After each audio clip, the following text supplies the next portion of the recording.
ఒక పనావిడ సీతమ్మ ఇంట్లో పనిచేస్తూ ఉంటుంది. ఒకరోజు సీతమ్మతో, అమ్మ, నేను ఈరోజు తిరుపతి వెళ్తున్నాను, 3 రోజుల వరకు రాను అని చెప్తుంది. సరేలే, ఈ 100 రూపాయలు హుండీలో వెయ్యి అని 100 రూపాయలు ఇస్తుంది.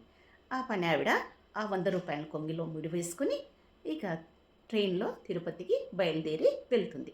ఒక స్టేషన్లో ట్రైన్ ఆగడం వల్ల ఒక ముసలావిడ ఈవిడ దగ్గరికి వచ్చి, పనావిడ దగ్గరికి వచ్చి, అమ్మా, నేను భోజనం చేయక 3 రోజులవుతుంది, దయచేసి నాకు డబ్బులొద్దు కానీ భోజనం పెట్టించమ్మా అని అడుగుతుంది.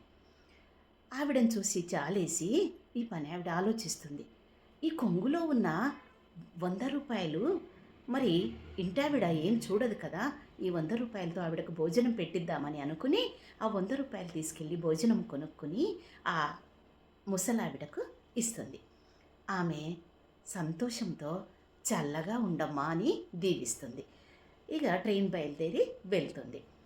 ఆ రోజు రాత్రి సీతమ్మ కలలో సాక్షాత్తు భగవంతుడు శ్రీ వెంకటేశ్వర స్వామి కనిపించి, నీవు పంపించిన 100 రూపాయలు నాకు చేరినవి బంగారు అని చెప్తాడు.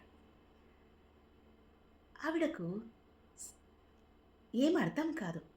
అదేంటి, పనామే రేపు కదా చేరేది, మరి అప్పుడే 100 రూపాయలు ఎలా చేరాయి స్వామికి అని అనుకుని ఆ పనావిడకు ఫోన్ చేస్తుంది.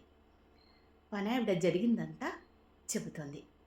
అప్పుడు సీతమ్మకు అసలు విషయం అర్థమవుతుంది.